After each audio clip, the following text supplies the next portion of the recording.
Ugh. You ever have those mornings where even the thought of coffee isn't going to fix it? You know, those mornings you wake up and just feel completely like work sounds about as fun as a dentist appointment. Do I use a sick day or try to power through? I've been there. It's the worst, right? And, for our listeners today, this whole sick day versus PTO thing isn't just relatable. It's actually something they might be dealing with at work, right?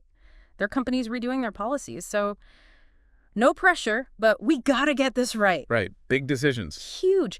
So we're diving into this Time Trex article, Sick Days vs. PTO, fresh off the presses, September 19th, 2024.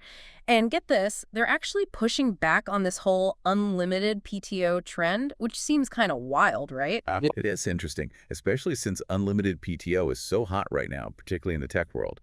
The article makes a case for separate systems for sick days and PTO and argues that it can actually be better for everyone in the long run, even if it seems less flexible up front. Okay, so before we get too far into the weeds, let's do a super quick refresher on the basics. Just in case someone's been living under a rock and missed the whole PTO memo, what are we even talking about here? Sure. So PTO stands for paid time off, and it's basically a system where all your time off, vacation time, sick time, mental health days, all of that gets combined into one big bucket. You get a certain number of days based on things like your experience and how long you've been with the company, and you can use them however you need. Gotcha. So it's like instead of having separate little piles for each thing, it's one big pool of freedom. Right. So the article spends a lot of time unpacking the different ways PTO can actually work, the ins and outs. What were some of the key takeaways for you? Well, they talked about the two ways you can earn PTO. The first one is banked PTO. This is where you get all your PTO up front, like on day one when you start. Oh, so you start the job already in the black? Kinda. Yeah, like a signing bonus, Yeah. but in time off. And Okay. it's great for planning those big vacations. Right, because you know from day one exactly how much time you've got to play with. Exactly. But then there's also accrued PTO. This is where you gradually earn more PTO over time, the longer you stay with the company. The article mentioned a pretty standard rate, 1 PTO day per month worked. See, now that feels like it takes forever when you're the one waiting for those days to roll around. So each method has its ups and downs, right? It depends what kind of worker you are, I guess. Yeah, totally. Banked PTO is great if you like to plan things out in advance, like big vacations, or if knowing exactly how much time you can take off is important to you.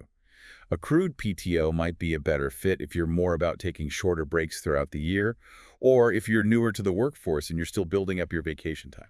Makes sense. Okay, so we've got those traditional PTO models covered. Now let's talk about the elephant in the room, or should I say the mythical beast, unlimited PTO. Ah, yes. What's the deal with that? Is it too good to be true? Well, the article uses the tech industry as an example. Apparently, unlimited PTO is pretty common in tech, but you don't really see it much in other industries, I wonder if it's one of those things that sounds amazing in theory. but then in practice. Right. Like, does anyone actually take time off or do they just end up working all the time because they feel guilty? Yeah, that's a good question. Okay, well, we can unpack that unlimited PTO mystery later. For now, let's get back to our main event. PTO versus good old-fashioned sick days. We've covered PTO pretty well. Now tell me about sick days. Well, it might seem pretty simple on the surface, but trust me, there are rules. One important distinction they make in the article is between paid and unpaid sick leave. And this isn't just up to the company. There are actually legal requirements around this, believe it or not. Ooh, legal stuff. Now we're talking. Tell me more. So on the federal level, there's FMLA and ADA.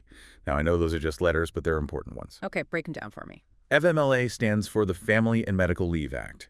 It's there to protect your job if you need to take an extended leave for health reasons or to take care of a family member. It's a safety net. Okay, so it's about job security, not necessarily paid time off. Exactly. And that's where the ADA comes in. ADA. The Americans with Disabilities Act. Yeah. This is all about reasonable accommodations for employees with disabilities. So that could include things like providing unpaid sick leave as needed. Gotcha. So both important but different situations, but it's not just federal, right? Didn't the article say something about states having their own say in how this works? Yeah, and this is where it gets really interesting. The article specifically mentioned California, New York, and Washington as examples of states with super strong sick leave laws. Like, they've gone above and beyond the federal minimums. Paid sick leave in those states isn't just a nice perk, it's the law. They even have rules about how much sick time you get based on how many hours you work. Wow, see, I had no idea it was so different depending on where you lived. Okay, so we've explored PTO and got a crash course on sick day law. Now, let's pit these two time off giants against each other, shall we? Round one, what's the difference in their intended purpose? Well, it boils down to this. PTO is your all-purpose tool. It's there for vacation, mental health days, doctor's appointments, even just catching up on life admin, whatever you need. Sick days, on the other hand, have one job and one job only, to give you time to recover when you're actually sick. One's for fun, one's definitely not for fun. Okay, that makes sense. But here's a question I bet everyone's thinking. How does the pay work? Because that's important. Absolutely. With PTO, the pay structure is pretty straightforward. You get your regular pay for any PTO day you take, regardless of the reason. Sick days are where things get a little trickier because some companies offer paid sick leave, which is obviously awesome, but there are still some companies out there that don't pay you if you're out sick, which is, not ideal. The article emphasizes understanding those legal requirements we talked about because they can vary so much from place to place. Right, because no one should have to choose between their health and, paying rent. Yeah. Speaking of earning those precious days off, how does accrual usually work for PTO versus sick days? Is it different? Not really. Both PTO and sick days are usually earned gradually based on how much you work. Think of it like a frequent flyer program, but instead of miles, it's time off. The more you work, the more you accumulate. So let's say I'm the kind of person who's either really good at planning or really bad at using my time off. Either way, I end up with a bunch of unused days. What happens then? Do those days just disappear? Poof. That, my friend, is where rollover policies come in. Ooh, this is where companies show their true colors, right? 100%. Some companies are rock stars. They'll let you roll over all of your unused PTO to the next year, which is amazing if you're saving up for something big. Yeah. Some might have a cap on how many days you can roll over, just to keep things fair. And then there are those other companies. The ones we shall not name. Exactly. Yeah. The ones with the dreaded use it or lose it policy. Ugh, the worst. The anxiety is real. It's brutal. Okay, so we've talked about what they're for, how we earn them, but what about actually using them? Is it as easy as sending your boss a quick text that says, "See ya, wouldn't want to be ya"?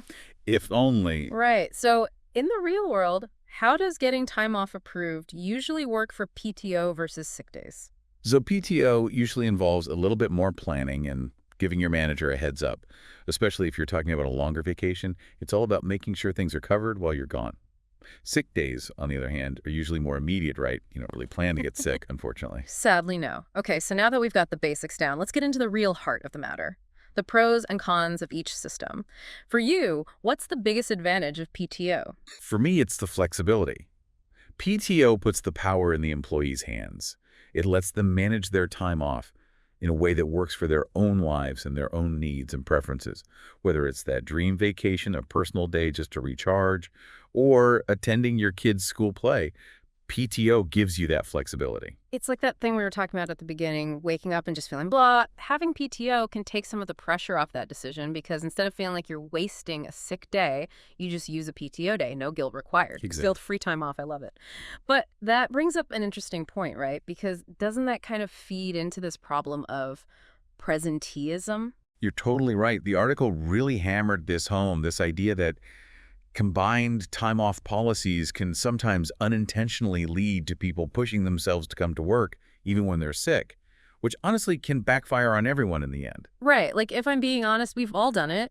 You wake up feeling a little iffy, but you've got that big presentation or a deadline you can't move, and you're like, okay, I can power through this. I'll just drink a gallon of orange juice. And sometimes you can. But, and this is the problem, sometimes you can't.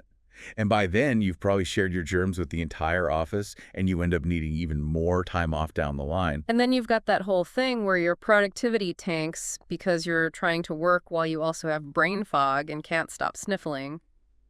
I'd imagine this whole presenteeism thing gets pretty expensive for companies, too. Oh, yeah. The article had some crazy stats on it. Presenteeism can actually cost businesses thousands of dollars per employee each year. It's a huge hidden cost. Thousands of dollars. Okay, now that's eye-opening. Suddenly, separate sick days aren't looking so bad after all. But in the interest of fairness, I'm sure having a separate sick day policy isn't perfect either, right? What are some of the downsides there? Right. It's not a magic bullet. One thing is that people can definitely misuse it. You give people a set number of sick days, and someone's going to call in sick with a case of the sniffles, Yeah. when really they're just using it as a mental health day. Or, to catch up on that new show everyone's talking about. I get it. Exactly. Hmm. And that can create this weird dynamic where people feel like they have to justify why they're using their sick time, which defeats the whole purpose. And from a more practical standpoint, separate sick days can be a scheduling nightmare, especially for bigger companies. Right. They can't necessarily predict when people are going to get sick, so it can lead to some real staffing issues, especially during flu season. So we've talked about PTO and sick days separately, but like you said at the top of the show, there's this trend of combining them. Why would a company want to do that, and what should we watch out for? Honestly, Mm. it makes sense. One policy, one bucket of days. It's all about streamlining, right? Mm. Less paperwork for everyone, less tracking, less of a headache overall. But like most things, it's a trade-off. There are always trade-offs. Yeah, I can see that. It sounds great on paper, but Exactly. It goes back to the whole presenteeism thing. When you have one bucket for everything, some people are going to be more likely to use those days for vacations or errands, and then they've got nothing left when they actually get sick. And suddenly they feel pressured to come to work sick, which, as we already discussed, is not good. it's about finding that sweet spot, right? Where employees feel empowered to take time off, but it's also set up in a way that keeps people from taking advantage of the system. Didn't the article mention something about employee management software? They did, and it's a really practical tip. It can make tracking PTO and sick leave so much easier, especially for larger companies. Can you imagine trying to do that manually? Oh, the spreadsheets. The horror. Right. Plus, good software can help make sure companies are following all the legal requirements around sick leave, which, as we talked about, can get really complicated depending on where you are. That's huge for companies that have offices in multiple states. Okay, let's pause here for a second, bring this back to our listener. Remember how your company's thinking about changing its policies? Well, now you're basically fluent in time off jargon. Consider this your crash course. Now you're speaking their language. Exactly. What else should our listeners keep in mind as they navigate these potentially choppy waters? Honestly, don't be afraid to speak up. If you think a separate sick leave policy is better, say something. Or if you're leaning towards the combined PTO system, make your case. The point is, engage in the conversation. Love it. Advocate for yourself, folks. Knowledge is power. And with that, it's time for my favorite part of the show, our final thought for the day. So we've been laser focused on how we do things here in the US, Right. but it makes me wonder, how do other countries handle this whole PTO and sick leave thing? Are we doing it all wrong? Are they doing it better? What can we learn from each other? That's a great question, and one that deserves a deep dive of its own for sure. And we're back. Before the break, things were getting kind of real as we dug into this whole PTO versus sick days debate. And, it's starting to sound like maybe PTO isn't so great after all when you think about this whole presenteeism problem. Yeah, the article really drove that point home, that sometimes having a combined time-off policy can actually make that powering through mentality worse. And that's bad for companies and employees. It's true. I mean, let's be real. We've all been there, right? You wake up feeling a little icky, but you've got that big presentation, the one you can't reschedule, and you're like, okay, I can tough this out. I'll just down some emergency and hope for the best. Sometimes that works, but that's just it. Sometimes it doesn't. And then you end up getting everyone else sick. And there you probably need even more time off later, which defeats the purpose. Not to mention, how productive are you really when you're trying to work through a head full of cotton balls? And speaking of things that are bad for business, I'm guessing all this presenteeism gets crazy expensive for companies too. Oh, big time. The article had these stats. It's kind of scary, actually. Presenteeism can cost companies thousands of dollars per employee per year. That's insane. Thousands. Okay, now you're talking my language. Suddenly, separate sick days are sounding pretty good. But, gotta be fair, it can't all be sunshine and roses, right? What about the downsides of having a separate sick day policy? You're right. It's not perfect. For one thing, it's easier to abuse, Oh, If you give people a set number of sick days, there's always going to be that person who calls out sick with a cold when really they're just taking a mental health day. Or, let's be honest, using it to binge watch the latest season of whatever everyone's talking about. yeah, I see how that could breed some resentment in the workplace, especially for the people who actually are sick, and now they have to cover for someone who's just taking a day to relax. Exactly. It creates this weird vibe where people feel like they need to over-explain why they need a sick day, which defeats the purpose. Plus, let's be real, having to manage separate sick days is kind of a pain for companies logistically. They can't always plan for when people are going to get sick, so you get these staffing shortages, especially during flu season. Okay, that makes sense. So we've got these two options, right? Separate policies or we lump it all together. But like you said earlier, there's this trend of combining them. Why would a company want to go that route, and what are the potential problems? I get it, it's appealing. It's all about making things easier, right?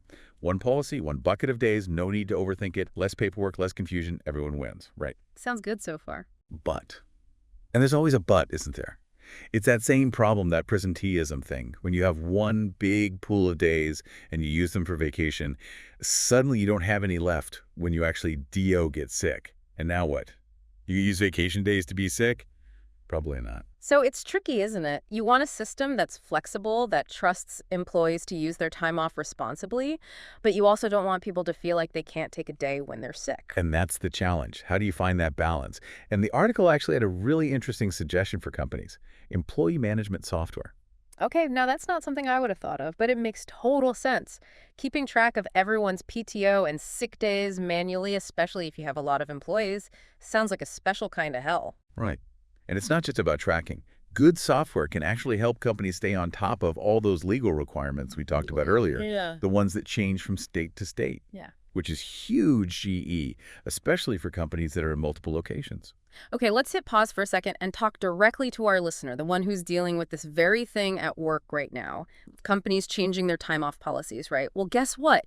You just got a crash course in all the lingo, all the ins and outs. Now you can speak their language. Exactly. So what else should our listener keep in mind as they go forth and navigate these policy changes? Honestly, be vocal. If you think a separate sick leave policy is better, for whatever reason, say something. Don't be shy. Same thing if you're team PTO all the way. Just engage in the conversation. That's the most important thing. Love it. Advocate for yourself. Knowledge is power. And on that note, it's time for my favorite part of the show, the part where we leave you with something to think about. So we spent this whole episode talking about how WE do things here in the US. Right, right. But it gets me thinking, how does the rest of the world do it? What about those other countries? Are they doing PTO and sick leave better than we are? Are there ideas out there that we should be stealing? Now that is an excellent question, and one that deserves its own deep dive for sure. It really makes you think, right? We get so used to doing things a certain way that we forget to look around and see if maybe, just maybe, someone else is doing it better. Got to keep those blinders off. But for now, let's bring it home. Our listeners got some big decisions to make it work, so what's the biggest takeaway for them? Honestly, I think the biggest takeaway is that there's no right answer. You know what I mean? Yeah. Every company's different. Every worker is different. What works for one person or one workplace might not work for another. And that's okay. The important thing is that everyone's talking to each other, weighing the pros and cons, and trying to find a solution that works for as many people as possible. It's about more than just the policy, isn't it? It's about creating a culture where people feel like they're respected, where they're not afraid to take a day when they need a day, whether it's for a mental health break or because they have the actual flu. 100%. When your employees feel good, they do good work. It's that simple. So to our listener out there battling those policy changes, you got this, you did your research, you listened to the experts, now go out there and make sure your voice is heard. And to everyone else, thanks for joining us for another deep dive. We'll be back next week with a whole new topic. Make sure you're subscribed so you don't miss it. Until then, happy listening.